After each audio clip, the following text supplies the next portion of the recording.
Bát Nhã Ba La Mật Kinh trực chỉ đề cương, giáo án trường cao cấp Phật học. Tác giả Thích Từ Thông. Nhà xuất bản thành phố Hồ Chí Minh, năm 1999. Băng 2. Đó là ý tứ của người đệ tử Phật sau Phật khoảng 600 năm. Pháp do các duyên sanh, cho nên nói Pháp là không. Không cũng là giả danh, hiểu thế là trung đạo. Chưa từng có một Pháp chẳng từ nhân duyên sanh, thế nên tất cả Pháp không Pháp nào chẳng không. Nếu ai đó cho rằng ta là người vĩ đại, thì họ đã lọt trong vòng tương đối rồi. Vả lại, vĩ đại là một danh ngôn để cho người ta khái niệm về một sự vật nào, tự thân nó không có thực chất. Cũng vậy, Bồ Tát là phải thông qua hành động. Nếu không hành động thì chẳng có gì để gọi là Bồ Tát hay không Bồ Tát. Vấn đề trang nghiêm xây dựng một cõi Phật, đến đây thì ông Tu Bồ Đề đã hiểu rõ lắm rồi. Không thể đem vật chất để trang nghiêm, dù đó là vàng bạc lưu ly. Cũng không thể đem tinh thần, bố thí, trì giới, nhẫn nhục để trang nghiêm. Nhưng muốn có cõi Phật thanh tịnh, phải biết sử dụng hai thứ chất liệu đó. Sử dụng đúng, hai thứ chất liệu đó biến thành cõi Phật trang nghiêm thanh tịnh. Sử dụng sai, nhọc công vô ích, như đem giống lúa, ngô, đậu, gieo vải trên đỉnh núi đá Hoa Cương, không có ngày bén mộng sanh cây được. Là Bồ Tát phải tu học, phải thông hiểu vấn đề trọng đại, ngã pháp đều không. Bằng ngược lại, ôm cây đợi thỏ, khổ công vô ích, làm trò cười cho thức giả, thì còn gì là Bồ Tát hay không Bồ Tát? Phần Kinh văn 17 La Mã. Qua sự nhận thức của Phật nhãn thì tất cả là một, và một là tất cả. Phật bảo: này Tu Bồ Đề, ông hiểu thế nào với các thứ mắt, nhục nhãn, thiên nhãn, tuệ nhãn, pháp nhãn và Phật nhãn? Như Lai có đủ chăng? Bạch Thế Tôn, Như Lai có đủ. Tu Bồ Đề, ông hiểu thế nào những cát của sông Hằng? Như Lai có nói là cát không? Bạch Thế Tôn, Như Lai vẫn nói là cát. Tu Bồ Đề, phỏng có những số sông Hằng nhiều bằng số cát của sông Hằng, và cõi Phật trong 10 phương nhiều bằng số cát của những sông Hằng kia, ông hiểu thế nào? Cõi Phật như thế có nhiều chăng? Bạch Thế Tôn, rất nhiều. Tu Bồ Đề, bao nhiêu tâm niệm của chúng sanh trong ngần ấy cõi Phật, Như Lai đều biết rõ. Vì sao? Vì Như Lai nói, các tâm đều phi tâm, mà gọi tâm vậy thôi. Vì sao Như Lai nói vậy? Vì tâm quá khứ tìm không có, tâm hiện tại tìm không có, và tâm vị lai tìm cũng không có. Lời trực chỉ. Sự hỏi đáp qua lại giữa Đức Phật và ông Tu Bồ Đề về 5 thứ mắt, hàm chứa ý nghĩa bên trong, nhằm nói lên sự thấy biết của Như Lai là thấy biết toàn diện khi nhận thức về một đối tượng. Theo Phật học, nhận thức của con người đối với vũ trụ vạn hữu khách quan phải trải qua quá trình tư duy từ cạn đến sâu, từ thô đến tế, thông qua ngũ nhãn của con người. Nói cách khác là nhận thức một đối tượng phải tư duy, cân nhắc, gạn lọc, phân tích qua 5 tầng trí tuệ, thì sự nhận thức mới chính xác, đáng tin cậy. Thuật ngữ Phật học gọi 5 tầng trí tuệ ấy bằng cái từ ngũ nhãn. Ở đoạn Bát Nhã Ba La Mật này, Phật cho biết tất cả giáo lý Như Lai dạy cho đệ tử, Như Lai đã tư duy, cân nhắc, gạn lọc, phân tích, kiểm nghiệm phẩm chất của mọi sự việc, mọi vấn đề rồi. Rằng sự thấy biết thông thường bằng nhục nhãn, Như Lai vẫn có như tất cả mọi người đã có. Sự thấy biết trong sáng hơn, phẩm chất nhận thức cao hơn của người trí thức, của thiên nhãn, Như Lai cũng đã có. Sự thấy biết của người có trình độ giác ngộ nhận thức được một phần sự thật ở phía bản thân, thấy được chân lý ngã không của pháp nhãn, Như Lai vẫn sử dụng. Sự thấy biết tinh tường thâm diệu hơn, trong nhận thức nhân sanh vũ trụ, quán triệt cạn nguồn chân lý, ngã pháp đều không của tuệ nhãn, Như Lai đã thường xuyên vận dụng. Cuối cùng là sự thấy biết qua tri kiến Như Lai. Như Lai sử dụng cách ngắm nhìn, cách tư duy nhận thức vạn hữu vũ trụ qua tự tánh như thị của chính nó. Đó là như thị tánh, như thị tướng, như thị thể, như thị lực, như thị tác, như thị nhân, như thị duyên, như thị quả, như thị báo, như thị bổn mạng cứu kính.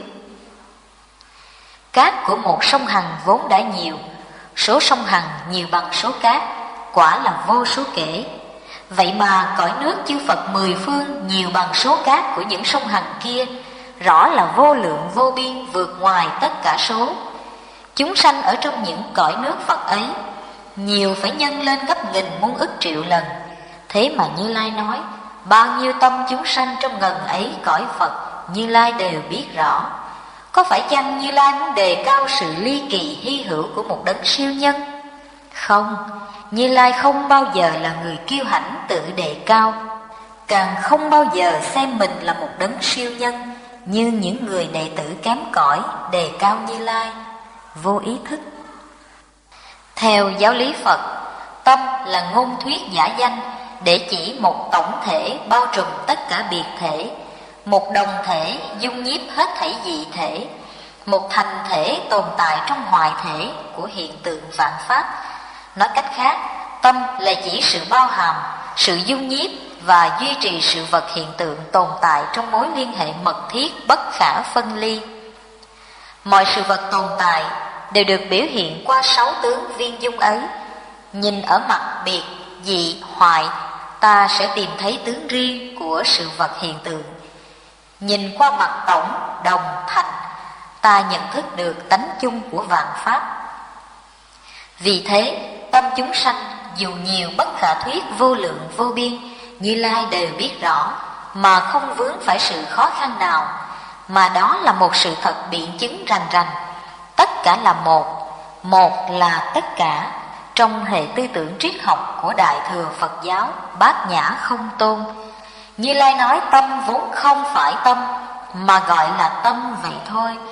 Bởi vì tâm quá khứ tìm không có, tâm hiện tại tìm không có, và tâm vị lai cũng không tìm có. Phần Kinh văn 18 La Mã. Vấn đề phước đức, hành giả phải hiểu như thế nào? Tu Bồ Đề, ông hiểu thế nào? Giả như có người đem thất bảo đầy ngập cõi tam thiên đại thiên để bố thí, với việc làm đó, người ấy được phước đức nhiều chăng? Bạch Thế Tôn, đúng vậy. Theo con hiểu, do nhân duyên đó, người bố thí được phước đức rất nhiều. Tu Bồ Đề, nếu phước đức có thật, Như Lai chẳng nói phước đức nhiều, vì phước đức vốn không, Như Lai mới nói phước đức nhiều. Lời trực chỉ. Hãy tìm một tiêu chuẩn để định nghĩa thế nào là phước đức. Đó là vấn đề cần được đặt ra để nghiên cứu. Có thể nói không sợ lầm rằng không ít Phật tử chỉ nhận thức mơ hồ về vấn đề phước đức. Cho nên nếu có người hỏi phước đức là gì, thì mỗi người có thể nói một cách theo cái hiểu của mình. Đại để, có người cho rằng phước đức là người có nhà cao cửa rộng, lắm tiền nhiều của, ăn tiêu sang trọng là người có phước đức. Vậy phước đức là tiền của và sang trọng. Người khác bảo có vẻ đẹp yêu kiều, diện mạo khôi ngô là người có tướng phước đức. Vậy phước đức là vẻ đẹp tướng oai. Người thì bảo phước đức là người làm quốc trưởng, tổng thống, là những bậc quyền cao chức lớn. Vậy phước đức là chức tước địa vị. Có người lại nói là một hòa thượng thượng tọa, có được chùa to vườn rộng, có diện mạo phương phi, có dáng đi lững thững, trong vẻ đạo cốt tiên phong, là người có phước đức. Vậy phước đức là sự nghiệp và dáng điệu. Những ý tưởng đó dựa trên sự nhận thức thông thường, chắc hẳn cũng có nhiều người đồng ý. Nhưng qua nhận thức của Bát Nhã, nếu không nói đó là sai, thì những thứ phước đức đó không phải là thứ phước đức trong kinh Bát Nhã Ba La Mật nói, và cũng không phải thứ phước đức mà Đức Phật muốn dạy cho các hàng đệ tử mình. Theo giáo lý Phật, phước đức được phân chia rành rẽ: phước đức hữu lậu và phước đức vô lậu. Những thứ phước đức theo quan niệm thông thường được nêu ở trên là phước đức hữu lậu. Hữu lậu nghĩa là người thụ hưởng phước đức này sẽ còn lọt rớt trong khổ lụy đau thương. Nó chỉ đem lại sự an lạc cho con người trong giai đoạn. Căn bản khổ đau của con người là vấn đề sanh, lão, bệnh, tử, ưu, bi, khổ não. Những thứ phước đức đó không giúp ích giải quyết được gì. Tệ hơn nữa, chính những thứ đó lại có thể là nguyên nhân gây ra khổ lụy đau thương. Những tấm gương sờ sờ trước mắt, người ta vẫn tự tử trong cảnh gia tư sung mãn. Người ta giết nhau vì vẻ đẹp bá mị yêu kiều. Người ta đánh đấu nhau vì dáng điệu uy phong lẫm lẫm. Người ta lật đổ nhau vì cái ngôi tổng thống địa vị quốc vương. Người ta triệt hạ nhau để rồi kẻ ung dung trước điện Phật, người đau khổ rũ xác trong tù. Nếu bảo rằng phước đức phải là giàu sang, sự nghiệp, phải là lẫm lẫm oai phong, phải là vương hầu khách tướng, phải là chùa to vườn rộng, phải là cảnh đẹp dáng thần tiên, thì Phật Thích Ca sau giờ phút xuất gia, sau ngày chứng quả vô thượng chánh đẳng chánh giác, Ngài đã trở thành người vô phước đức nhất đời chăng? Nhất bát thiên gia phạm, cô thân vạn lý du, chỉ vi sanh tử sự, giáo hóa độ xuân thu. Một bát sinh nhà nhà, đơn thân hành cước khắp, sanh tử việc hàng đầu, giáo hóa mỏn xuân thu. Có phải chăng đó là hình ảnh của những người vô phước nhất trong nền giáo lý Phật? Vậy những gì là phước đức theo quan điểm của Bát Nhã Ba La Mật Đa? Theo quan điểm của Bát Nhã Ba La Mật, phước đức chỉ là một từ phát xuất từ khái niệm trừu tượng. Phước đức tức phi phước đức tánh. Phước đức phải được biểu hiện qua sự giải thoát giác ngộ, qua sự bình an thanh thoát, sự tự tại an nhiên trong đời sống con người. Có ngần ấy điều kiện có thể gọi là người có phước đức. Ngoài ra, người có phước đức còn là người có thể làm gương mẫu, mực thước, đức nhẫn nhục, tánh ôn hòa, lòng từ bi, hành động vị tha, tinh thần vô ngã. Từ đó đem lại cho nhiều người sự kính phục cảm mến, có thể học tập làm theo. Phước đức vốn không, cho nên làm phước đức đừng sanh tâm chấp mình làm. Không chấp mà làm phước đức thì phước đức mới nhiều. Chấp mình là người làm phước đức thì phước đức rất dễ bị tiêu tan. Vì tướng ngã, tướng nhân, tướng chúng sanh, tướng thọ giả đồng khởi. Chẳng những phước đức không còn mà còn mang thêm ác nghiệp. Đã mang lấy nghiệp vào thân, chớ mong cầu cứu Phật gần Phật xa. Thiện căn ở tại lòng ta, nào đâu có phải ở ba bạc vàng. Phần kinh văn 19 La Mã. Phải chiêm ngưỡng thế nào mới đích thực chiêm ngưỡng một Như Lai? Tu Bồ Đề, ông hiểu thế nào? Có thể chiêm ngưỡng sắc thân cụ túc là chiêm ngưỡng Phật chăng? Bạch Thế Tôn, không, không thể chiêm ngưỡng sắc thân cụ túc mà cho là chiêm ngưỡng Như Lai được. Vì Như Lai nói, sắc thân cụ túc không phải sắc thân cụ túc, gọi là sắc thân cụ túc vậy thôi. Tu Bồ Đề, ông hiểu thế nào? Có thể trông vào các tướng cụ túc cho là thấy Như Lai không? Bạch Thế Tôn, không, không thể trông vào các tướng cụ túc cho là thấy Như Lai được. Vì sao? Vì Như Lai nói, các tướng cụ túc không phải cụ túc, gọi là các tướng cụ túc vậy thôi. Lời trực chỉ. Thân cụ túc là thân đầy đủ lục căn. Đó là thân cấu tạo hình thành do tứ đại ngũ uẩn. Người đời ai cũng có thân ngũ uẩn tứ đại. Nếu thân cụ túc là Như Lai thì mọi người trên mặt đất đều Như Lai cả hay sao? Cụ túc sắc thân Như Lai thuyết, tức phi cụ túc sắc thân, thị danh cụ túc sắc thân. Thân cụ túc Như Lai đã phủ định giá trị của nó, thì không thể nào thân đó là Như Lai được. Chiêm ngưỡng Như Lai qua sắc thân cụ túc đã không đích thực.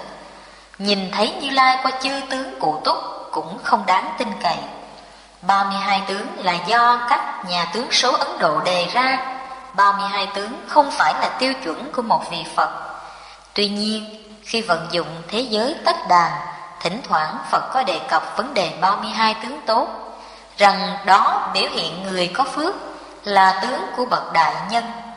Các chuyển luân thánh vương là người cũng có được những tướng tốt đó. Do đó, phải hiểu Như Lai qua sự giải thoát giác ngộ, Phật chất ở bên trong. Đừng nhìn Như Lai qua sắc thân cụ túc có 32 tướng tốt. Như Lai đã phủ định các tướng cụ túc, cũng như từng phủ định sắc thân cụ túc vậy. Phần kinh văn 20 La Mã. Năng sở song vong. Nếu nói Như Lai có thuyết pháp là phỉ báng Phật. Tu Bồ Đề, ông đừng cho rằng Như Lai có ý nghĩ Như Lai có thuyết pháp. Nếu người nào nói Như Lai có thuyết pháp là hủy báng Phật, người đó không hiểu những gì Như Lai nói. Tu Bồ Đề, nói là thuyết pháp, thật ra không có pháp khả thuyết, gọi là thuyết pháp vậy thôi. Bạch Thế Tôn, chừng có chúng sanh trong vị lai, nghe nói pháp này sanh lòng tin nhận nổi chăng? Tu Bồ Đề, họ không là chúng sanh, mà cũng không phải là không chúng sanh. Vì sao? Vì chúng sanh mà gọi chúng sanh. Như Lai nói không phải chúng sanh, gọi là chúng sanh vậy thôi. Lời trực chỉ. Năng sở. Người học Phật nên hiểu kỹ ý nghĩa của hai từ này. Học Phật lờ mờ ý nghĩa năng sở, khó mà hiểu được giáo điển. Người tu theo đạo Phật vướng vào cái chấp năng sở, tai hại như vướng vào bình tứ tướng ngã nhân. Năng sở là dị dạng của tứ tướng. Năng thuyết là tôi, sở thính là anh. Năng thuyết là Phật, sở thuyết là Pháp. Chủ thể và đối tượng đối lập rõ ràng. Một Bồ Tát còn có tướng năng sở vẫn không là Bồ Tát thực. Cho rằng Như Lai có thuyết pháp, hóa ra Như Lai chưa rời cái chấp năng sở. Thế không phỉ báng Như Lai là gì? Vả lại, pháp Như Lai nói không phải pháp của Như Lai. Như Lai chỉ nói lên sự thật của cuộc đời, sự thật của hiện tượng vạn hữu, rằng các pháp sanh như vậy, trụ như vậy, dị như vậy và diệt như vậy. Pháp tướng như vậy sanh ra thiện pháp, pháp tướng như vậy sinh ra ác pháp. Đấy là khổ, đấy là nguyên nhân của khổ, đấy là niết bàn, đấy là nguyên nhân của niết bàn. Những sự thật đó không có pháp nào Phật tự bày đặt ra. Phật chỉ là người, một con người giác ngộ, nhận rõ chân lý, hướng dẫn cho mọi người một nếp sống an vui lành mạnh, nhịp nhàng cùng sức sống của vũ trụ vạn hữu thiên nhiên.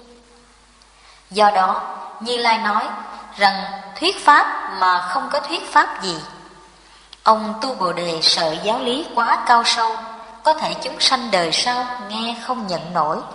Phật cho đó là cái lo không cần thiết. Vì trong một chúng sanh, vừa có chúng sanh, vừa có chẳng phải chúng sanh. Hễ mê thì chúng sanh, giác là Phật. Đừng sanh tâm khinh rẻ chúng sanh mà có tội. Hãy tin tưởng, đời sau vẫn có bậc trí giả nhận hiểu và phát tâm ham mộ. Bỉ phi chúng sanh, phi bất chúng sanh. Chúng sanh giả, Như Lai thuyết, tức phi chúng sanh, thị danh chúng sanh. Phần kinh văn 21 La Mã. Vô thượng chánh đẳng chánh giác không là quả vị chứng đắc của Như Lai. Bạch Thế Tôn, Phật được quả vô thượng chánh đẳng chánh giác là không có được gì ư?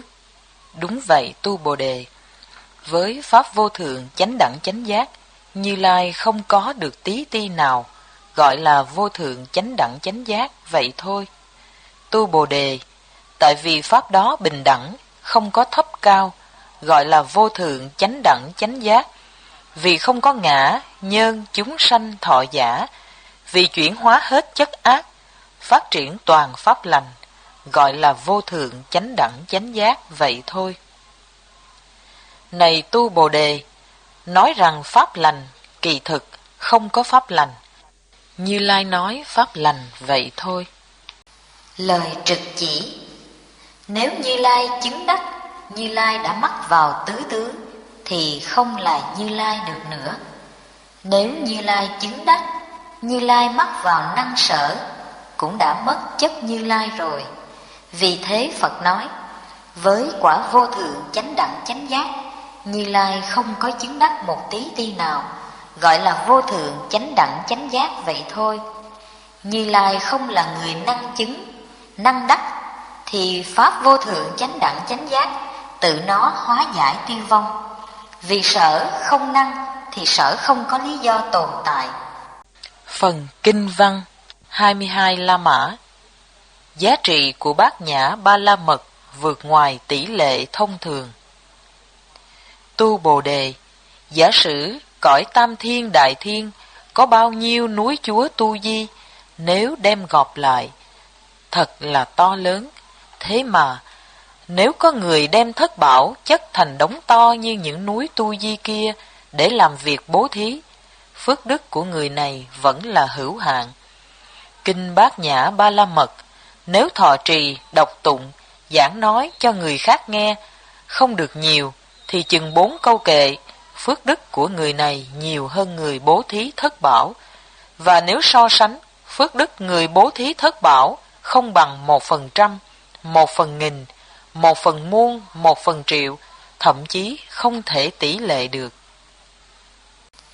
Lời trực chỉ: đọc Bát Nhã Ba La Mật, nếu chưa hiểu thâm ý của kinh, người đọc có thể cảm nghe nhàm chán vì những đoạn tán thán công đức Bát Nhã quá nhiều lần.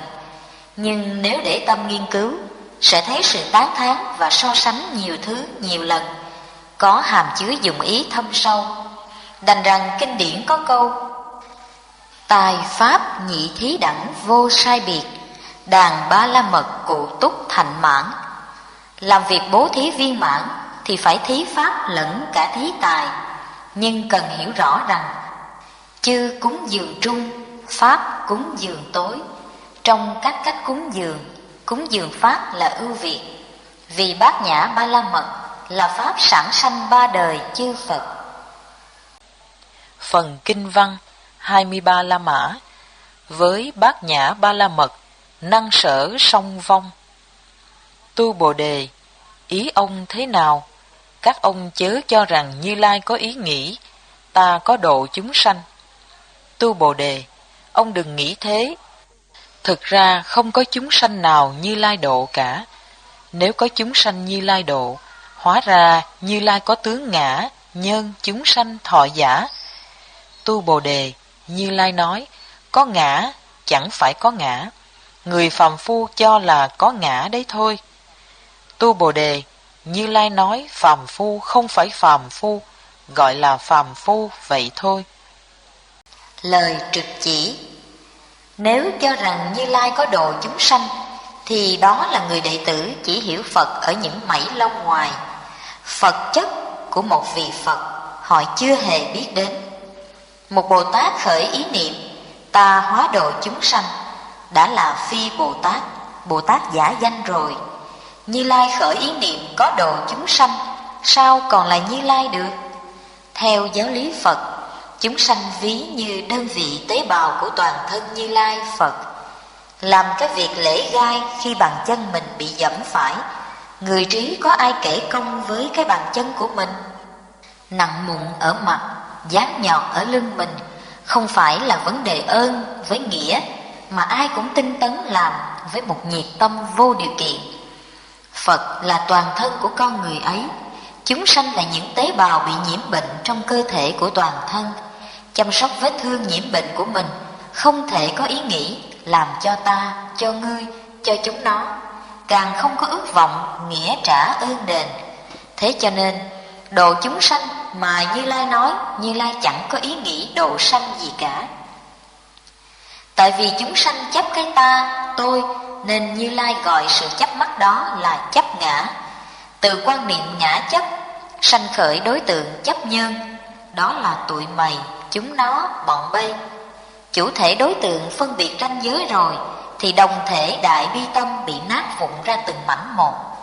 Như Lai dạy đừng chấp ngã, có nghĩa là đừng có quan niệm chỉ nghĩ đến cái ta, để rồi sanh tâm tham lam ích kỷ, khuynh loát triệt hạ, mày, nó, tụi kia. Không chấp ngã có thể được hiểu đồng nghĩa với diệt trừ nguyên nhân chia rẽ. Không chia rẽ thì đoàn kết, đoàn kết thì nhân loại thương yêu nhau, thương yêu nhau thì hoạn nạn tương cứu, sanh tử bất ly. Nhân loại sẽ sống yên vui, thế giới toàn một màu xanh hy vọng. Mọi người sinh hoạt trong ánh sáng hiền diệu của đồng thể đại bi tâm. Diệt ngã là diệt cái chia rẽ, cái giành ăn, cái ích kỷ, cái triệt hạ, cái thủ tiêu nhau cạn tàu ráo máng ấy. Thật ra chẳng có cái ngã gì. Vì vậy Như Lai mới nói hữu ngã giả, Như Lai thuyết tức phi hữu ngã. Nhi phàm phu chi nhân, dĩ vi hữu ngã. Vấn đề phàm phu thật ra chẳng có gì là thật chất cố định phàm phu. Phàm phu là con người, Bồ Tát là con người, Phật là con người, mê trọn vẹn là phàm phu, giác có mức độ là Bồ Tát, giác trọn vẹn là Phật. Bởi thế kinh nói phàm phu giả, Như Lai thuyết tức phi phàm phu, thị danh phàm phu. Phần kinh văn 24 La Mã. Phải chiêm ngưỡng cách nào mới đích thực thấy Như Lai? Tu Bồ Đề, ông hiểu thế nào có thể trông vào thân 32 tướng cho là đích thực thấy Như Lai chăng? Bạch Thế Tôn, đúng vậy, trông vào thân 32 tướng là được thấy Như Lai. Tu Bồ Đề, nếu trông vào thân 32 tướng mà cho là Như Lai, thì chuyển luân Thánh Vương cũng là Như Lai sao? Vì chuyển luân Thánh Vương cũng có thân 32 tướng. Bạch Thế Tôn, con hiểu ý Phật, không thể trông vào 32 tướng cho là đích thực Như Lai. Bấy giờ Đức Thế Tôn nói kệ, nếu dựa vào sắc thân cho là Phật, dựa vào âm thanh thuyết pháp cho là Phật, người ấy tu cái đạo tà, họ không thể biết được Như Lai. Lời trực chỉ. Tu Bồ Đề là một trong 10 đại đệ tử Phật. Ông được Phật khen là giải không đệ nhất. Thế mà ở đây ông đã hiểu sai lệch về lý không. Sự chợt tỉnh chợt mê đó của ông Tu Bồ Đề nói lên cái tính bất ổn chung của hàng thanh văn duyên giác. Đạo diễn ra sự kiện đó với dụng ý cảnh giác hàng nhị thừa rằng các ông hãy khéo giữ vững lập trường tư tưởng, cho nên lơ đễnh trên đường tiến đến Bồ Đề Niết Bàn vô thường. Sự giải thoát giác ngộ không dựa vào một sắc chất âm thanh cố định nào. Dựa trên sắc chất âm thanh cho là Phật, người đó chưa hiểu Phật, là người tu đạo tà, không thể biết đích thực Như Lai. Bởi vì với sắc thân 32 tướng không phải Như Lai nếu thiếu giác ngộ và giải thoát. Phàm thiếu giác ngộ giải thoát thì không phải Như Lai, ví như chuyển luân Thánh Vương. Phần kinh văn 25 La Mã. Sắc thân 32 tướng với Như Lai bất tức bất ly. Tu Bồ Đề, ông đừng nghĩ rằng Như Lai nhờ không do thân tướng cụ túc mà Như Lai được vô thượng chánh đẳng chánh giác. Tu Bồ Đề, ông đừng nghĩ như vậy. Không phải vì không do thân tướng cụ túc mà được vô thượng chánh đẳng chánh giác. Này Tu Bồ Đề, ông đừng nghĩ rằng người phát tâm vô thượng chánh đẳng chánh giác nói các pháp đoàn diệt. Ông đừng nghĩ thế. Người phát tâm vô thượng chánh đẳng chánh giác không chủ trương vạn pháp đoạn diệt đâu. Lời trực chỉ. Sắc thân 32 tướng còn được gọi là sắc thân cụ túc. Sắc thân này Phật có và chuyển luân Thánh Vương cũng có. Thế nhưng Phật là Phật, còn chuyển luân Thánh Vương là chuyển luân Thánh Vương. Vấn đề âm thanh tốt cũng thế. Phật nói chim ca lăng tần già cũng có âm thanh tốt. Do đó, với nhận thức của người trí, với sắc thân 32 tướng không phải Như Lai, nếu thiếu chất giác ngộ giải thoát đối với chân lý. Phàm thiếu chất giác ngộ giải thoát đối với chân lý thì không là Như Lai. Ví như chuyển luân thánh vương, âm thanh hay, tiếng nói tốt không phải Phật, vì là pháp duyên sanh vô tri giác. Phàm là pháp duyên sanh vô tri giác thì không là Phật, ví như tiếng đàn tiếng hót của chim. Hai luận cứ đó nhằm giới thiệu cho người Phật tử một căn bản nhận thức thế nào là một Như Lai qua tinh thần bát nhã. Sắc thân 32 tướng cụ túc không phải Phật, âm thanh nói pháp không phải Phật. Vậy hãy tìm Phật ở đâu để được thấy biết Như Lai? Tìm ở cõi hư vô xa thẳm trong vũ trụ mông lung? Không được, vì Phật không phải cùng loại với hư vô. Tìm Phật ở trong những điềm chim bao đẹp, có áng mây hồng, có hồ sen trắng, có dáng điệu tha thước của đấng thần tiên. Không phải, trong chim bao không bao giờ có Phật, vì Phật không là mộng ảo bâng quơ. Hay là tìm Phật trong thiền định xuất hồn? Rất là tai họa, xuất hồn không thể gặp Phật, vì Phật không phải loại vía quỷ hồn ma. Xưa kia, khi còn tại thế, Phật có 1250 đệ tử A-la-hớn, luôn luôn tùy tùng thân cận, nghe Phật thuyết pháp rày đó mai đây. Có phải chăng Phật là một cái hồn? Các vị đại A-la-hớn vận dụng những 1250 cái hồn phiêu phiêu phưởng phưởng để được gần gũi Đức Phật Như Lai? Không, Phật không phải ông gì xa lạ, cũng không phải vía thánh hồn ma. Phật là một con người. Ngoài con người ra không thể tìm đâu cho ra Phật. Người đệ tử quy y Phật cũng chỉ là quy y với con người. Con người lưỡng túc tôn, lưỡng túc tề tôn. Mê là chúng sanh, giác là Phật. Giác và mê là tiêu chuẩn để kiểm tra chất lượng chúng sanh và Phật. 32, 42, 52 tướng có chăng cũng không phải yếu tố quyết định địa vị của một Như Lai. Bảo rằng do có 32 tướng cho nên là Phật, hiểu thế đã sai lầm. Bảo rằng phải không do 32 tướng mới được quả Phật, đó là đối chấp đoạn diệt, càng tai hại lớn.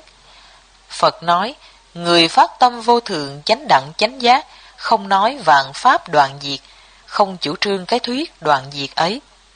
Với sắc thân 32 tướng, Như Lai bất tức bất ly, tìm thấy Phật và biết chúng sanh phải nhận thức trên tiêu chuẩn mê và giác. Phần kinh văn 26 La Mã.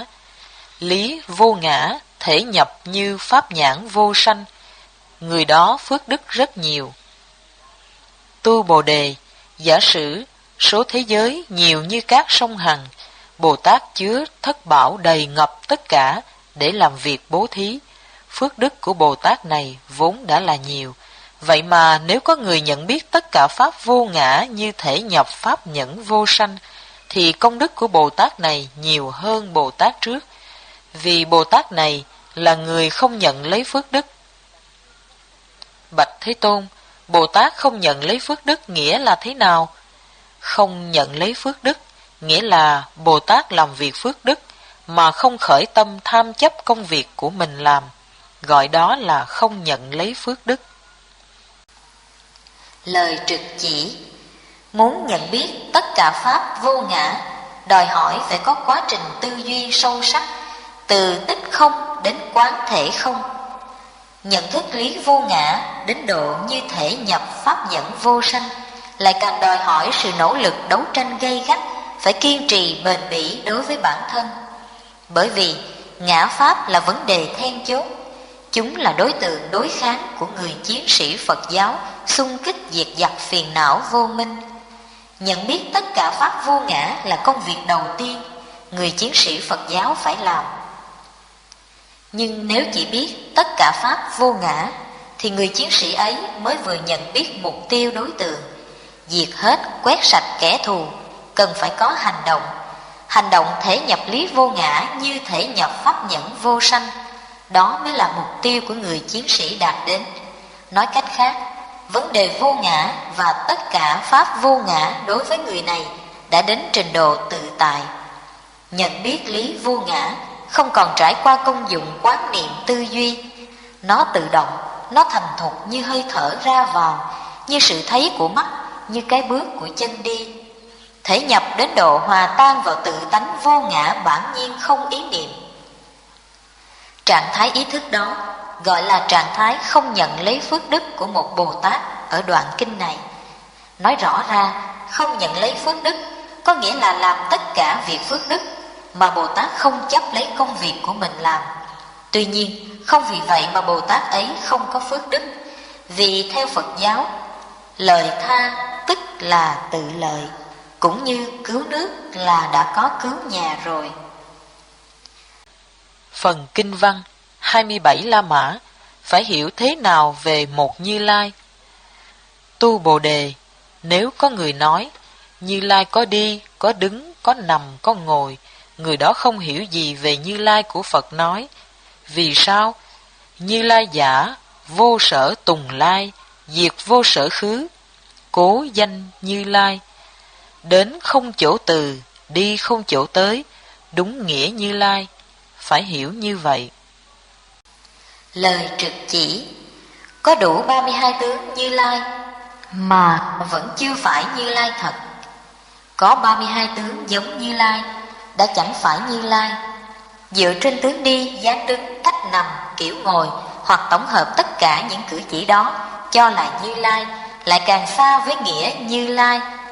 Phật muốn chỉ cho chúng sanh cúng dường. Như Lai giả tức chư pháp như nghĩa. Như Lai là bản thể như. Như Lai giả vô sở tùng lai, diệt vô sở khứ, đi không chỗ từ, đến không chỗ tới. Như Lai là vô thỉ vô chung. Phải hiểu Như Lai qua bản thể chân như của các pháp. Phải hiểu Như Lai qua pháp thân vô thỉ vô chung. Phải hiểu Như Lai qua tỳ lô giá na Phật, thân Như Lai biến nhất thiết xứ. Hiểu như thế mới tìm thấy thế nào là một Như Lai để mà tôn trọng cúng dường. Nhất thiết chúng sanh cụ hữu trí huệ Như Lai đức tướng, chính là thứ đức tướng Như Lai mà Phật vừa khai thị ở đoạn kinh này. Phần kinh văn 28 La Mã.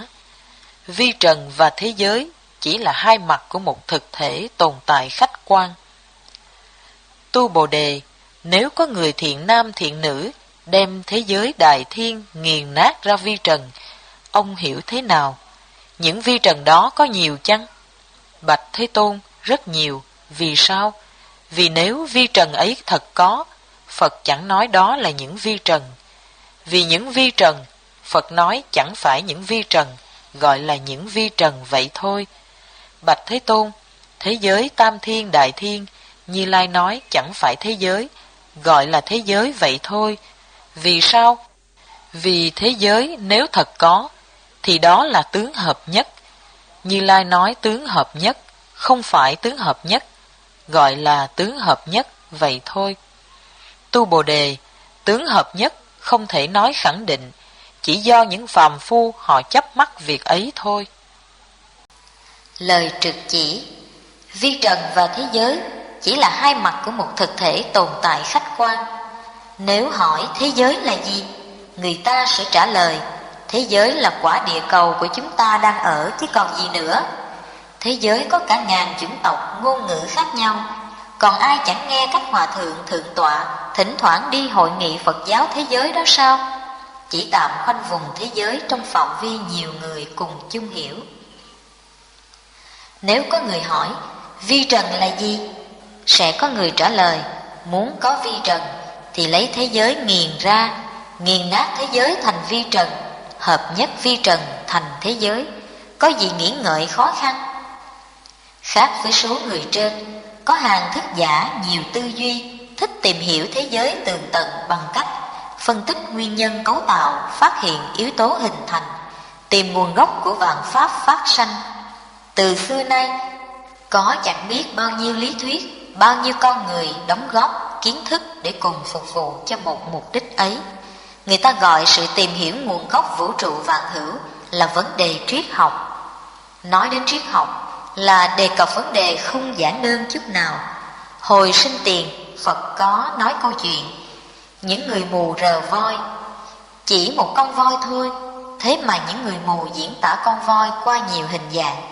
Rồi họ cãi vã nhau, đi đến đánh đấm nhau, làm cho nhà vua nọ chứng kiến cuộc thi tài ấy, một trận cười ý vị. Người nói voi như cái quạt mo, kẻ nói voi như cây cột nhà. Người nói rõ ràng tôi đã biết con voi như cái chổi. Tùy sự sờ mó của họ, trúng đuôi, trúng chân và trúng phải cái vành vai. Nói đến triết học là nói đến thế giới quan, nhân sinh quan, những vấn đề rất lớn. Ở đoạn kinh này đề cập vi trần và thế giới. Có phải chăng Phật dạy cho đệ tử mình về cái món triết học Phật giáo theo đường hướng nhận thức vũ trụ vạn hữu, tất cả nhân duyên sanh và tồn tại khách quan?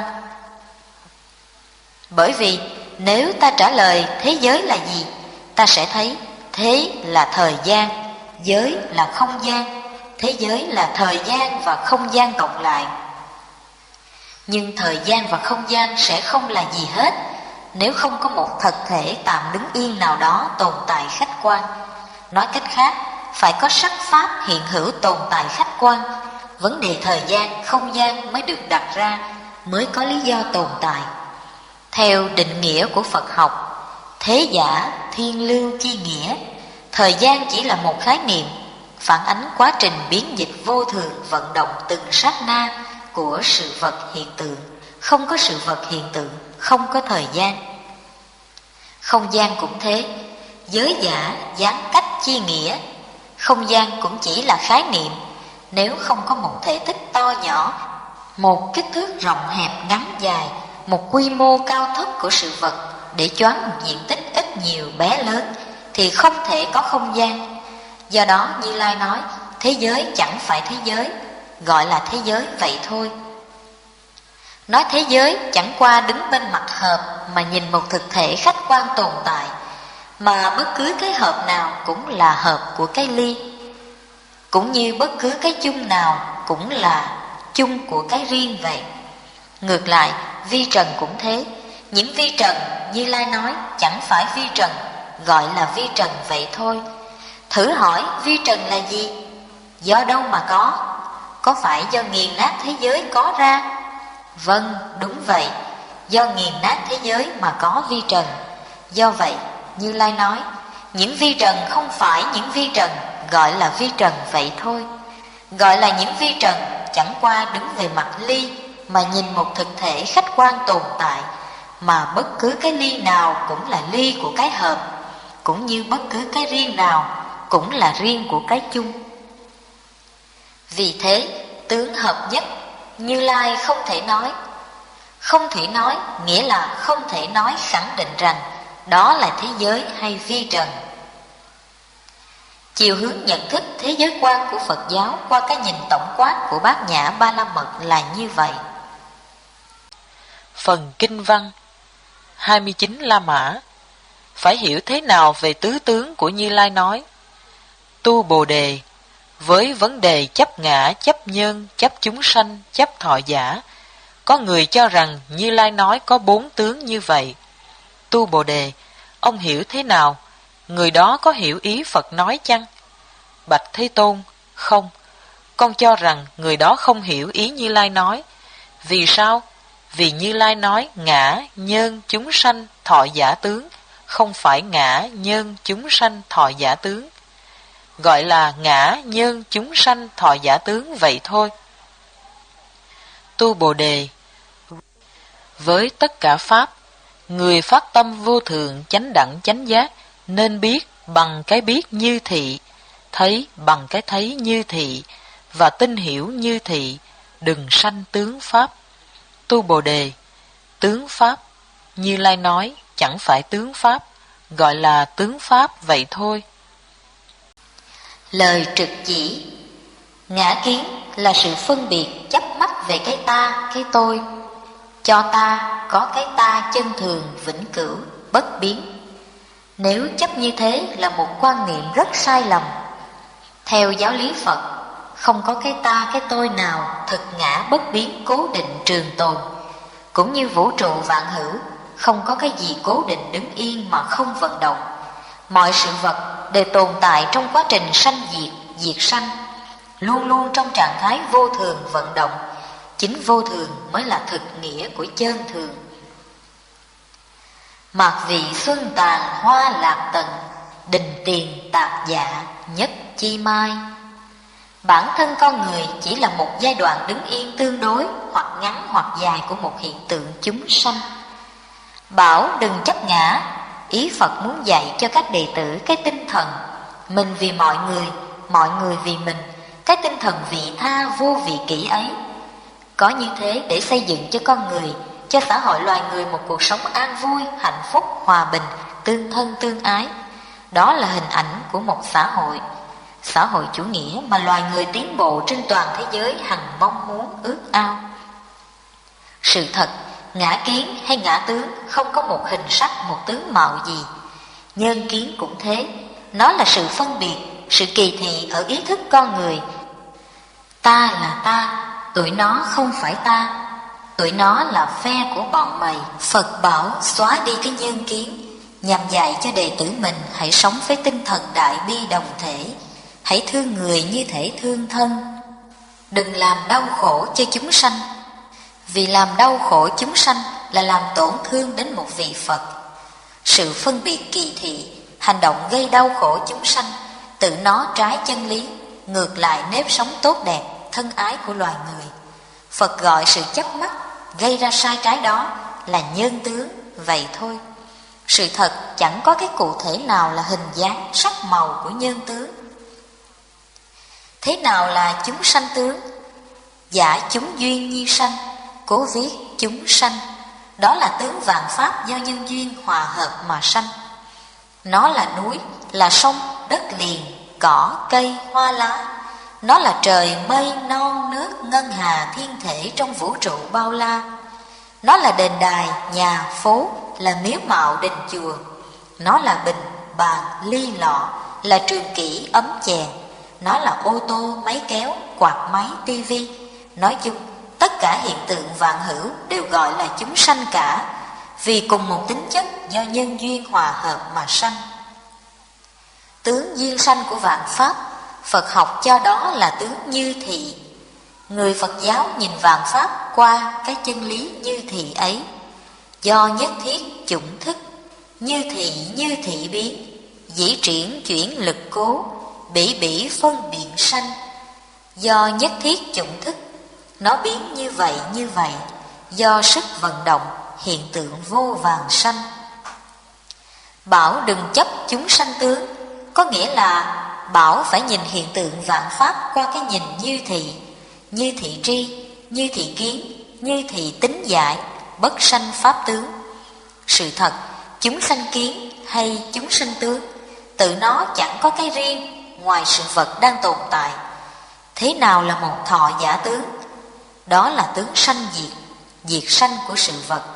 Nó biểu hiện tính vô thường vận động của sự vật hiện tượng trong một giai đoạn đứng yên tương đối. Bảo đừng chấp thọ giả, có nghĩa là bảo phải nhận thức sâu sắc cái quy luật trở thành công lệ, vô thường vận động, hằng chuyển của hiện tượng vạn pháp. Đừng chấp mắc khư để rồi đau khổ vô lý khi nhìn mọi vật phủ định lấy nhau để phát triển cái mới ào ạt không ngừng trong vũ trụ thiên nhiên, trong cuộc sống của xã hội loài người không ngừng tiến lên đỉnh cao của trí tuệ. Nhận thức như vậy, ta thấy thọ giả tướng không có tướng gì. Chấp ngã nhân, tức là chấp ngã. Chấp chúng sanh thọ giả, tức là chấp pháp. Chấp ngã tướng là ngã bản thân, chấp nhân tướng là ngã tụi nó chúng mày. Chấp chúng sanh tướng là chấp pháp mặt không gian, chấp thọ giả tướng là chấp pháp mặt thời gian. Do đó, ngã kiến, nhân kiến, chúng sanh kiến, thọ giả kiến, Như Lai nói không có ngã kiến, nhân kiến, chúng sanh kiến, thọ giả kiến. Gọi là ngã kiến, nhân kiến, chúng sanh kiến, thọ giả kiến vậy thôi. Phần kinh văn 30 La Mã, như bất động là đạt đáo điểm của Bát Nhã Ba La Mật. Tu Bồ Đề, giả sử có người đem thất bảo đầy vô lượng cõi nước để làm việc bố thí, nhưng nếu có thiện nam thiện nữ phát tâm vô thượng chánh đẳng chánh giác, thọ trì đọc tụng kinh này, rồi giảng nói cho người khác nghe chừng 4 câu kệ, phước đức của người này nhiều hơn người trước, nhưng phải giảng nói như thế nào? Rằng không nên chấp thủ pháp tướng và hãy như bất động trước các pháp tướng ấy. Vì sao thế? Vì tất cả pháp hữu vi như mộng huyễn, như bóng quáng bọt bèo, như sương mai, như điện chớp, nên như vậy mà quán chiếu tư duy. Lời trực chỉ.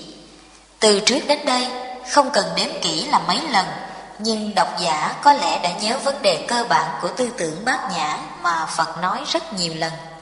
Rằng đem vật chất thất bảo bố thí bao nhiêu, cúng dường cách nào cũng không thể so sánh với công đức tu tập Bát Nhã Ba La Mật. Ý đó Phật nhắc nhiều lần đến nỗi độc giả có cảm nghĩ là nếu không dám nói là nhàm tai, nhưng chính điều đó nói rõ với đệ tử Phật rằng thất bảo dù nhiều, nhưng nó không phải là nhân tố quyết định làm nên quả Phật. Trí tuệ Ba La Mật mới là duyên nhân trực tiếp thành tựu một Như Lai. Hãy lấy trí tuệ cung dưỡng Phật, ngày thành Phật đến rất gần, như người nấu gạo chẳng mấy chốc có cơm ăn. Lấy thất bảo cúng dường Phật, như nhà nông mới ngâm thóc giống, chờ ngày thu hoạch, phải trải mấy khâu dài. Giảng nói Bát Nhã Ba La Mật, tùy đối tượng mà vận dụng ngữ ngôn, không nhất định phải nói bài kệ nào, ý nghĩa đoạn kinh nào. Đó gọi là phương tiện Bát Nhã. Từ phương tiện đưa hành giả một bước tiến lên, rằng tất cả pháp hữu vi như mộng huyễn, như bóng quáng bọt bèo, như sương mai, như điện chớp, nên như vậy mà quán chiếu tư duy. Đó là bước thứ hai trên đường đi lên thật tướng Bát Nhã, là quán chiếu Bát Nhã vậy. Trải qua quá trình quán chiếu Bát Nhã đến độ hành thâm, bấy giờ hành giả sẽ có một nghị lực khinh an, vượt ra khổ não. Hành giả sẽ có sức trí tuệ sắc bén như lưỡi kiếm kim cương. Trước đối thủ lục dục thất tình, bát phong thập sử, hành giả hóa giải chúng bằng một tâm trạng an lành, bình tĩnh, hiên ngang như núi Chúa, thanh thoát tợ trời xanh, biểu hiện sức sống lạc quan tự tại của con người như bất động giữa chốn trần ai. Như bất động là người đạt đến thật tướng Bát Nhã Ba La Mật rồi. Có người bảo, nếu nhìn các pháp hiện hữu như chim bao, như ảo thuật, như bọt nước, như bóng quáng, như sương mai, như điện chớp, thì hành giả tu Bát Nhã nhìn đời bằng cặp mắt quá bi quan tiêu cực. Đó là thứ triết lý nhồi nhét cho con người một nhãn quan rời xa thực tế ăn, mặc, ở, ngủ của cuộc đời. Lời phê phán đó nghe qua hẳn cũng có người cho là đúng, nhưng đi sâu lĩnh vực tri thức thì nó chỉ đúng với những con người biết một mà chẳng biết hai về giáo lý Phật. Hay tệ hơn nữa là những người chưa hiểu Phật Pháp tí nào. Thuyết minh lý vạn pháp nhân duyên sanh là giáo lý rời xa thực tế ư? Thuyết minh y tha khởi tánh của sự vật hiện tượng là bi quan tiêu cực ư? Không, chúng ta hãy tin rằng với cái tri kiến Bát Nhã Ba La Mật, lòng qua ngũ nhãn của Như Lai, đạo lý duyên sinh và y tha khởi tánh của vạn pháp sẽ không là một tội sai lầm. Nhất thiết hữu vi pháp, như mộng huyễn bào ảnh, như lộ diệt như điện, ứng tác như thị quán. Đó là những thí dụ điển hình cụ thể về đạo lý duyên sinh và y tha khởi tánh của các pháp hữu vi duyên sinh. Bởi vì mộng là cảnh giả, là duyên sanh bởi một giấc ngủ bất an, không thư giãn tốt. Huyễn là trò ảo hóa, là duyên sanh do một ảo thuật gia, cũng có thể do sự phản chiếu gay gắt của cơn nắng hạ. Bào là bọt nước kết tụ, là duyên sanh của một ngọn thác nhỏ của dòng nước róc rách chảy cuối gần. Ảnh là bóng quáng, ẩn ẩn hiện hiện, là duyên sanh của thời điểm tối sáng tương tranh. Lộ là kết tinh của hơi nước ngưng tụ ở không trung, là duyên sanh của thời tiết âm ỉ nóng lạnh thất thường. Điện là những tia chớp lóe sáng ở không trung, là duyên sanh của hai khí cực âm dương chạm phải. Cũng có thể là tia điện của bác thợ hàn nhoáng ra từ que ba kết. Thuyết minh vạn pháp duyên sanh trong Phật học cùng một nguyên tắc ấy. Sự vật làm nhân duyên tác động hỗ tương cho nhau, làm cho hiện tượng vạn pháp được hình thành. Mộng huyễn bào ảnh, như lộ diệt như điện, trong bài kệ, Phật mượn tính duyên sinh y tha khởi của các món ấy làm ví dụ điển hình để nhắc các đệ tử đừng quên lý duyên sinh của vạn pháp, há lại bi quan tiêu cực, yếm thế rời xa thực tế ư? Phần kinh văn 31 La Mã. Vấn đề sắc tâm qua cái nhìn của Bát Nhã Ba La Mật. Chú thích: tiết mục 31 về sau thuộc Bát Nhã Ba La Mật Đa Tâm Kinh. Xá lợi Phất: sắc chẳng khác không, không chẳng khác sắc, sắc là không, không là sắc, thọ chẳng khác không, không chẳng khác thọ, thọ là không, không là thọ, tưởng chẳng khác không, không chẳng khác tưởng, tưởng là không, không là tưởng, hành chẳng khác không, không chẳng khác hành, hành là không, không là hành, thức chẳng khác không, không chẳng khác thức, thức là không, không là thức. Xá lợi Phất: cái gọi là không của ngũ uẩn có nghĩa là không sanh, không diệt, không nhơ, không sạch, không thêm, không bớt. Thế cho nên cái không đó là không sắc, không thọ, tưởng, hành, thức, nghĩa là ngũ uẩn đều không. Lời trực chỉ: theo giáo lý Phật, vạn pháp cấu tạo hình thành theo quy luật duyên sanh y tha khởi. Dù hình dạng của sự vật nghìn sai muôn khác, nhưng căn bản của chúng vẫn phát xuất từ ngũ uẩn mà sanh ra. Một, sắc uẩn. Đó là cái từ gọi chung tất cả vật chất, từ vô tình đến hữu tình, cụ thể như núi sông, nhà đất, cỏ cây hoa lá, cho đến khái niệm trừu tượng như được phước, có đức, như phạm giới, sợ tội, vân vân. Hai, thọ uẩn. Đây là loại tác dụng tâm lý phụ thuộc, phát xuất từ ý thức tâm phương. Ba, tưởng uẩn. Cũng như thọ uẩn, là tác dụng tâm lý phụ thuộc, phát xuất từ ý thức tâm vương. 4. Hành uẩn. Hành uẩn là tính năng động, vừa hằng vừa chuyển. Nó là sự biểu hiện tánh vận động vô thường của vật chất lẫn ý thức tâm vương. 5. Thức uẩn là tác dụng nhận thức chủ thể. Nó trực tiếp ghi nhận sự phản ánh của thế giới khách quan thông qua 6 giác quan: nhãn, nhĩ, tỷ, thiệt, thân và ý căn. Tổng hợp ngũ uẩn, ta sẽ thấy sắc uẩn, sắc chất 1. Hành uẩn, một nửa sắc, một nửa tâm 1. Thọ uẩn, tâm sở 1. Tưởng uẩn, tâm sở 1. Thức uẩn, tâm phương 1. Với giáo lý Bát Nhã Ba La Mật Đa, khi hành thông rồi thì hành giả quán chiếu thấy ngũ uẩn giai không. Điều đó cho người đệ tử Phật thấy rằng Đức Phật đã phủ định tâm pháp gấp 3 lần rưỡi, sắc pháp chỉ phủ định 1 lần rưỡi thôi. Nhìn vấn đề sắc tâm qua nhận thức của Bát Nhã, người ta có thể phê phán Đức Phật nghiêng về bên vật. Ngài quả là người duy vật thời xưa, vì Ngài đã đánh đổ mạnh về ý niệm mê tâm. Các thứ duy tâm siêu hình, duy tâm chủ quan, khách quan hẳn là không có chỗ đứng trong nền giáo lý Phật. Người đệ tử Phật hành thông Bát Nhã Ba La Mật, dõng dạc mà rằng: tam thế cầu tâm, tâm bất đắc, tương tâm mít vọng, vọng nguyên vô. Nhãn quan của Bát Nhã Ba La Mật nhận thức vấn đề tâm vật là thế. Còn cái gọi là không, đạo Phật không chủ trương có cái không, không gì hết, như lông rùa sừng thỏ vĩnh viễn không. Người tu mong đạt đến cái không đó để làm gì? Vả lại không đối với có. Nếu tất cả là ngoan không, thì cái không đó không còn lý do tồn tại, dù tồn tại với danh nghĩa không. Không của Bát Nhã là đương thể tức không, sắc là không, không là sắc. Không mà không rời sắc, chính nơi sắc mà thấy không, vì nhận thức rằng chúng nhân duyên sanh pháp, ngã thuyết tức thị không.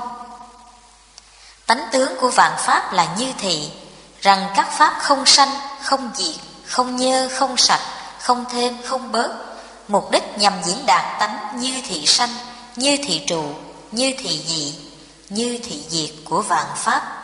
Rằng chúng có sanh nhưng không phải thật sanh, vì sanh để rồi diệt. Chúng có diệt nhưng không thật diệt, vì diệt để lại sanh, cho nên nào có thêm bớt cấu tịnh gì. Phần kinh văn 32 La Mã, 12 nhập, 18 giới vẫn là pháp duyên sanh y tha khởi. Xá Lợi Phất, không có nhãn căn, nhĩ căn, tỷ căn, thiệt căn, thân căn, ý căn, không có sắc trần, thanh trần, hương trần, vị trần, xúc trần, pháp trần, không có nhãn căn giới, nhĩ căn giới, tỷ căn giới, thiệt căn giới, thân căn giới, ý căn giới, không có sắc trần giới, thanh trần giới, hương trần giới, vị trần giới, xúc trần giới, pháp trần giới, cho đến không có nhãn thức giới, nhĩ thức giới, tỷ thức giới, thiệt thức giới, thân thức giới, ý thức giới, không gì hết. Lời trực chỉ: sự tồn tại của hiện tượng vạn pháp, nhìn qua hình mạo, ta thấy ngàn sai muôn khác, nhưng gom lại, chúng nằm gọn trong 18 giới, lục căn, lục trần, lục thức, Phật học gọi là thập bát giới. Thế mà, qua cái nhìn của Bát Nhã Ba La Mật thì vô nhãn giới, nại chí vô ý thức giới, có nghĩa là 18 giới không có gì, vì tánh chất duyên sanh của nó. Đã là duyên sanh thì không có một sự vật nào tự nó đứng yên bởi nó. Nếu nhìn một cách hời hợt với tâm trạng giản đơn, ta thấy nó có đứng yên tương đối, nhưng nó luôn luôn chuyển hóa từng sát na theo luật vô thường vận động. Đó là nghĩa không của Phật học nói. Đừng hiểu không của đạo Phật như cái không của sừng thỏ lông rùa mà phỉ báng Như Lai. Dù đạo Phật có đề cập nghĩa không như thế, nhưng không được chấp có cái không với bất cứ dạng nào. Khí hữu trước vô bệnh diệt nhiên, thí như tị nịch nhi đầu hỏa. Bỏ cái có đi tìm cái không cũng là một thứ chết khổ, như sợ chết nước đâm đầu vào chết lửa, chẳng hơn kém chút nào. Mà phải hiểu, diệt vi thị giả danh, cái không cũng là giả danh, vì không có cái thật không ở trên cõi đời này. Vì không vẫn là một pháp, đã là một pháp tức là một hình thức có. Nếu nó không là có, làm sao bạn biết nó là không? Phải hiểu, chúng nhân duyên sanh pháp, ngã thuyết tức thị không. Diệt vi thị giả danh, diệt thị trung đạo nghĩa. Thế thì sắc tức thị không, không tức thị sắc, sắc là không, không là sắc vậy. Thử tìm nghĩa duyên sanh qua 18 giới, ta thấy thập bát giới là do 6 căn cộng với 6 trần, cộng với 6 thức thành 18 giới. Nếu tách riêng căn, trần, thức thì chẳng còn gì để gọi. Tóm lại, Phật phủ định thập nhị nhập, thập bát giới là nhằm khẳng định lý vạn pháp duyên sanh. Tất cả hiện tượng đều cùng một tính y tha khởi. Vì có nhân duyên nên Như Lai nói thập nhị nhập, thập bát giới đều không. Phần kinh văn 33 La Mã, pháp tứ đế, thập nhị nhân duyên chỉ là phương trước dĩ độc trị độc của Như Lai. Xá Lợi Phất, không có vô minh, hành, thức, danh sắc, lục nhập, xúc, thọ, ái, thủ, hữu sanh, lão, tử. Không có hết vô minh, hết hành, hết thức, hết danh sắc, hết lục nhập, hết xúc, hết thọ, hết ái, hết thủ, hết hữu, hết sanh, hết lão, tử. Không có khổ tập diệt đạo, không có trí chứng và cũng không sở đắc. Lời trực chỉ: vô minh, hành, thức, danh sắc, lục nhập, xúc, thọ, ái, thủ, hữu, sanh, lão, tử. Đó là vấn đề hiện thực của kiếp con người. Trừ vô minh, 11 chi còn lại làm nhân duyên cho nhau, tác động lẫn nhau, hình thành một con người, không có gì đáng chê trách. Con người không có gì đáng chê trách, bởi vì thanh văn duyên giác là ai? Là con người. Bồ Tát là ai? Là con người. Phật là ai? Là con người. Tâm Phật cập chúng sanh, thị tam vô sai biệt. Rời con người chúng sanh không có Phật, không có tâm. Rời tâm không có chúng sanh, không có Phật. Rời Phật không có chúng sanh, không có tâm. Do đó không thể gán cho con người là tội lỗi xấu xa. Không có gì đáng chê trách con người, dù con người có sanh lão tử. Nhàm chán chê trách sanh lão tử vẫn là vô minh che lấp. Đó là người bi quan yếm thế. Người như vậy chẳng những tu tam a tăng kỳ kiếp, mà có tu tứ ngũ lục a tăng kỳ kiếp cũng không bao giờ biết Phật là gì. Họ không bao giờ tìm đâu cho ra Phật. Trúc Lâm Sơ Tổ đã gặp Phật xuất hiện ở tại đất nước Việt Nam. Ông Phật của chính mình qua chân lý nhất thiết pháp bất sanh, nhất thiết pháp bất diệt, nhược năng như thị giải, chư Phật thường hiện tiền, hà khứ lai chi hữu. Thành Phật không cần phải đi đâu đến đâu cả. Phật vẫn hiện tiền. Khi hành giả thể nhập được sự sanh diệt của các pháp là sanh diệt trong cái không sanh diệt, cái không sanh diệt hiện hữu trong cái sanh diệt. Sanh lão tử là một công lệ hiển nhiên, là quy luật chung của vũ trụ nhân sinh. Sống trong vũ trụ nhân sinh mà chê chán vũ trụ nhân sinh, lại gửi gắm tâm hồn trong cảnh hư vô, không dựa vào thực tế, là sai lạc vào không vô biên xứ, vô sở hữu xứ định, sẽ vĩnh viễn triền miên trong đau khổ, không có ngày biết Phật là ai. A Nan Ca Diếp Xá Lợi Phất là người thế nào? Vẫn không rời sanh lão tử, không rời vũ trụ nhân sinh. Phật Thích Ca là người thế nào? Vẫn là con người sanh lão tử, không rời vũ trụ nhân sinh. Khi được các thứ niết bàn, có phải chăng các ngài bay đến một cảnh giới nào xa lạ? Không, các ngài có niết bàn ở tại cõi đời này. Phật có Bồ Đề vẫn ở tại cõi đời này. Theo giáo lý Phật, cái làm cho con người đáng chê trách là vô minh. Chính vô minh làm cho con người trở thành đáng chê đáng chán. Chính vô minh làm cho cảnh giới này trở thành cảnh giới khổ đau. Khổ vui là người chứ không phải cảnh giới. Mê ngộ là ý thức tâm vương chứ không phải là người. Các bạn muốn biết vô minh là gì, nó ở đâu phải không? Vô minh thì vô tại, vô bất tại, không ở đâu mà cũng không đâu chẳng ở. Nó ở xa các bạn vô vàn vũ trụ bao la, nhưng nó đến với bạn rất nhanh trong chớp mắt khi bạn bất chợt lương lẹo vật tư của xí nghiệp. Nếu bạn là công nhân viên hay là một ông giám đốc, bạn bày ra trò như sao giải hạn với 3 bộ tam sơn, với 5-7 nô tỳ giấy, với con ngựa thiên lý mã xương tre, là vô minh đến với bạn rồi đó. Nếu bạn là trụ trì ở một ngôi chùa, nói như vậy chứ vô minh chẳng có gì nguy hiểm lắm đâu. Với người đạt đạo, nói thẳng thừng rằng thật tánh vô minh là Phật tánh, cho nên vô minh còn không có, làm gì có hết vô minh. Nói về tứ đế cũng vậy, không phải hễ con người là khổ, không phải cõi đời là khổ. Tôi nói vậy các bạn ngạc nhiên lắm phải không? Các bạn hãy thành thật với lòng, trả lời vấn đề tôi nêu ra, từ khắc các bạn sẽ hết ngạc nhiên.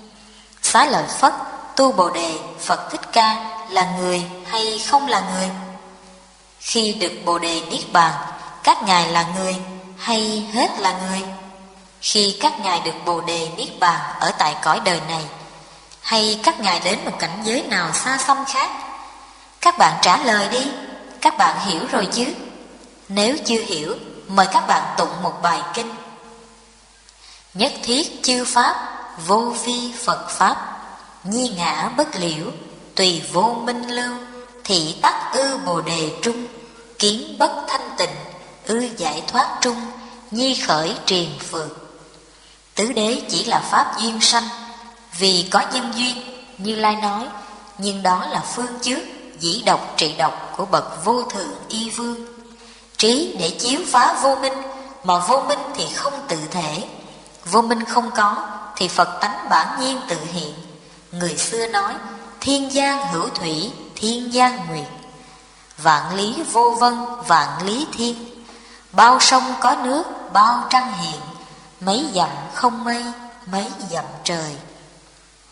Bấy giờ trí và đắc không còn công dụng, không trí cũng không đắc là như vậy.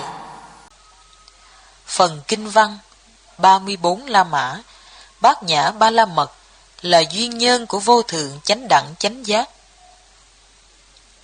Xá lợi Phất, vì không sợ đắc mà Bồ Tát hành sự tốt Bát Nhã Ba La Mật, nhờ vậy tâm không quái ngại, vì không quái ngại mà không có các sự kinh hãi, sợ sệt. Xa lìa mộng tưởng điên đảo, cứu cánh niết bàn. Ba đời chư Phật hành sự tốt Bát Nhã Ba La Mật mà được vô thượng chánh đẳng chánh giác, cho nên Bát Nhã Ba La Mật là chú đại thần, là chú đại minh, là chú vô thượng, là chú tuyệt luân không gì so sánh. Nó hay trừ tất cả khổ, chân thật bất hư, vì vậy mà gọi Bát Nhã Ba La Mật là chú. Yết đế, ba la yết đế, ba la tăng yết đế, bồ đề tát bà ha. Lời trực chỉ hành sự tốt Bát Nhã Ba La Mật được thể hiện qua con người không sợ đắc. Nói ngược lại, không sợ đắc là biểu hiện của sự hành sự tốt Bát Nhã Ba La Mật. Hành sự tốt Bát Nhã Ba La Mật cũng có nghĩa là quán chiếu Bát Nhã đạt đến mức độ hành thâm. Hành thâm Bát Nhã Ba La Mật đa thời, chiếu kiến ngũ uẩn giai không, thì còn có sở đắc gì? Vì không sợ đắc nên không có các sự mắc mứu vướng víu trong lòng, cho nên Bồ Tát không còn gì để sợ sệt kinh hãi. Do vậy xa rời tất cả mộng tưởng điên đảo, có niết bàn, đạt được niết bàn. Bồ Tát đã vậy, Phật cũng vậy thôi. Cũng dựa vào Bát Nhã Ba La Mật mà được vô thượng chánh đẳng chánh giác, có niết bàn.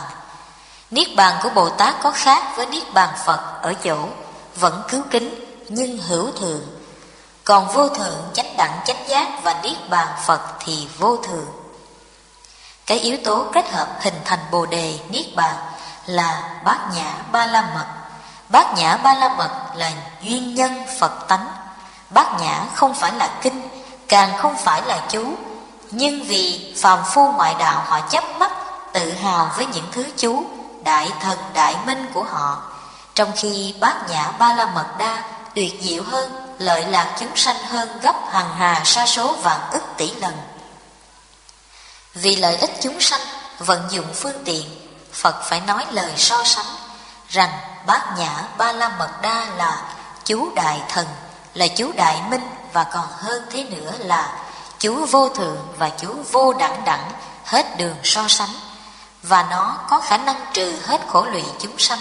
Nó là thứ chú yết đế, ba la yết đế, ba la tăng yết đế, bồ đề tát bà ha. Đừng cắt nghĩa giải thích gì câu ấy cả. Nếu có thể làm được, ngất liệm đi trong chừng 1 phút khi đọc yết đế, ba la yết đế, ba la tăng yết đế, bồ đề tát bà ha. Hết phần kinh văn và trực chỉ.